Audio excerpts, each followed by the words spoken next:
السلام علیکم، مفتی صاحب کا یہ بیان سن لے۔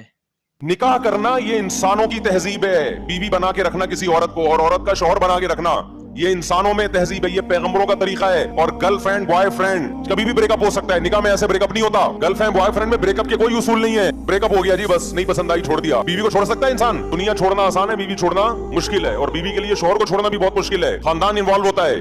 تو نکاح والا سیٹ اپ یہ انسانوں والا ہے، پیغمبروں والا ہے، موسیٰ علیہ السلام والا، ابراہیم علیہ السلام والا، آدم علیہ السلام والا، محمد صلی اللہ علیہ وسلم والا، زکریا علیہ السلام والا۔ اور گرل فرینڈ بوائے فرینڈ یہ گدھا، گھوڑا، کتے، بلے، 3 پیس سوٹ اور ٹائی سے نہیں تہذیب کا پتہ چلتا۔ آج مہذب ہونے کا معیار ہی چینج ہو گیا ہے، جو نہا دھو کے 3 پیس سوٹ ٹائی میں بریف کے ساتھ میں لے کے گھوم رہا ہو اس کو لوگ کہتے ہیں تہذیبی یافتہ آدمی، جو دھوتی پہن کے گھوم رہا ہو اس کو گدھا گھوڑا سمجھتے ہیں۔ اللہ کی نظر میں عمل سے پتہ چلتا ہے کہ کون گدھے گھوڑوں والی زندگی گزار رہا ہے اور کون انسانوں والی زندگی گزار رہا ہے۔ قیامت میں پتہ چلے گا اللہ کے ہاں کہ کون تہذیب یافتہ قوم تھی اور کون گدھے گھوڑوں والی زندگی گزار کے آئی ہے۔ اخلاق کس کے اچھے ہیں یہ قیامت میں پتہ چلے گا۔